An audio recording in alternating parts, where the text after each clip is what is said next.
Hi ಎಲ್ಲ ವಿದ್ಯಾರ್ಥಿಗಳಿಗೆ educate Karnataka ಚಾನಲ್ಗೆ ಸ್ವಾಗತ. ಹಿಂದಿನ ಹಲವಾರು ದಿನಗಳಿಂದ ಅಪ್ಲೋಡ್ ಮಾಡಿದಂತಹ ಎಲ್ಲ ವಿಡಿಯೋಗಳ ಕಮೆಂಟ್ ಬಾಕ್ಸ್ ಅಲ್ಲಿ ಹಾಗೆ ಇನ್ಸ್ಟಾಗ್ರಾಮ್ ಅಲ್ಲಿ ನಾನು ಆಸ್ಕ್ ಮೀ ಎನಿಥಿಂಗ್ ಅಂತ ಆಗಾಗ ಕೇಳ್ತಾ ಇರ್ತೀನಿ.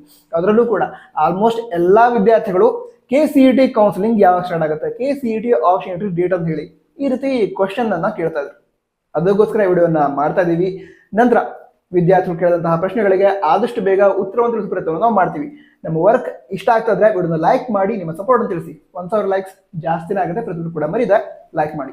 ಸರಿ, ಈಗ ವಿಷಯವನ್ನು ತಿಳ್ಕೊಳ್ತಾ ಹೋಗೋದಾದ್ರೆ, ಈಗ KCET ಕೌನ್ಸಿಲಿಂಗ್ ಸ್ಟಾರ್ಟ್ ಆಗೋಕ್ಕಿಂತ ಮೊದಲು KCET ರಿಸಲ್ಟ್ ಅನೌನ್ಸ್ ಆಗಿರಬೇಕು, ಹಾಗೆ ನೀಟ್ ರಿಸಲ್ಟ್ ಅನೌನ್ಸ್ ಆಗಿರಬೇಕು. ನಂತರ KCET ರಿಸಲ್ಟ್ ಕೂಡ ಅನೌನ್ಸ್ ಆಗಿದೆ, ನೀಟ್ ರಿಸಲ್ಟ್ ಕೂಡ ಅನೌನ್ಸ್ ಆಗಿದೆ. ನಂತರ ಈ ವರ್ಷ KCET ಮತ್ತು ನೀಟ್ ಕಂಬೈನ್ಡ್ ಕೌನ್ಸಿಲಿಂಗ್ ಅನ್ನು ನಡೆಸ್ತಾರೆ. ಅದಕ್ಕೋಸ್ಕರ ಈಗ ಯಾವ ವಿದ್ಯಾರ್ಥಿಗಳು ಕೇವಲ ನೀಟ್ ಎಕ್ಸಾಮ್ ಅನ್ನ ಬರೆದಿದ್ದಾರೆ, KCETಗೆ ಅಪ್ಲಿಕೇಶನ್ ಕೂಡ ಹಾಕಿರಲಿಲ್ಲ, ಅಂತಹ ವಿದ್ಯಾರ್ಥಿಗಳು KA ನಡೆಸುವಂತಹ ನೀಟ್ ಕೌನ್ಸಿಲಿಂಗ್ ಏನಿದೆ ಅದರಲ್ಲಿ ಪಾರ್ಟಿಸಿಪೇಟ್ ಮಾಡೋದಕ್ಕೋಸ್ಕರ KA ವೆಬ್ಸೈಟ್ ಅಲ್ಲಿ ರಿಜಿಸ್ಟ್ರೇಷನ್ ಮಾಡಬೇಕು. ಅದಕ್ಕೆ ಅವಕಾಶವನ್ನ ಕೊಡ್ತೇವೆ ಅಂತ ಹೇಳಿದ್ರು. ಇದುವರೆಗೆ ಡೇಟ್ ಅನ್ನು ಅನೌನ್ಸ್ ಮಾಡಿಲ್ಲ, ಮುಂದಿನ ಕೆಲವು ದಿನಗಳಲ್ಲಿ ರಿಜಿಸ್ಟ್ರೇಷನ್ಗೆ ಅವಕಾಶ ಸಿಗುತ್ತೆ. ಯಾವ ವಿದ್ಯಾರ್ಥಿಗಳು ಕೇವಲ ನೀಟ್ ಎಕ್ಸಾಮ್ ಬರೆದಿದ್ದಾರೆ, KCETಗೆ ಅಪ್ಲಿಕೇಶನ್ ಕೂಡ ಹಾಕಿಲ್ಲ, ಅಂಥ ವಿದ್ಯಾರ್ಥಿಗಳಷ್ಟೇ ರಿಜಿಸ್ಟ್ರೇಷನ್ ಮಾಡಬೇಕು. ನಂತರ ನಮ್ಮ KA ಈ ಒಂದು ನೀಟ್ ಕೌನ್ಸಿಲಿಂಗ್ಗೆ ಸಂಬಂಧಿಸಿದಂತೆ ಒಂದು ಹೊಸ ಟ್ಯಾಬ್ ಅನ್ನ ಕೊಟ್ಟಿದ್ದಾರೆ. ಈ ರೀತಿ ಕಾಣ್ತಾ ಇದೆ, ನೀಟ್ 2024 ವಿದ್ಯಾರ್ಥಿಗಳಿಗೆ. ಅದರ ನಂತರ ಈಗ ನೀಟ್ ರಿಸಲ್ಟ್ ಅನೌನ್ಸ್ ಆಗಿದೆ. ನೀಟ್ ಸ್ಕೋರ್ ಕಾರ್ಡ್ ಡೀಟೇಲ್ಸ್ ಅಥವಾ ನಿಮ್ಮ ನೀಟ್ ಡೀಟೇಲ್ಸ್ ಏನಿದೆ ಅದನ್ನ KA ವೆಬ್ಸೈಟ್ ಅಲ್ಲಿ ಅಪ್ಡೇಟ್ ಮಾಡಬೇಕಾಗುತ್ತೆ. ಅದಕ್ಕೂ ಕೂಡ ಡೇಟ್ ಅನ್ನು ಅನೌನ್ಸ್ ಮಾಡ್ತಾರೆ, ಇದುವರೆಗೆ ಅನೌನ್ಸ್ ಮಾಡಿಲ್ಲ, ಅದನ್ನು ಅಪ್ಡೇಟ್ ಮಾಡಬೇಕು.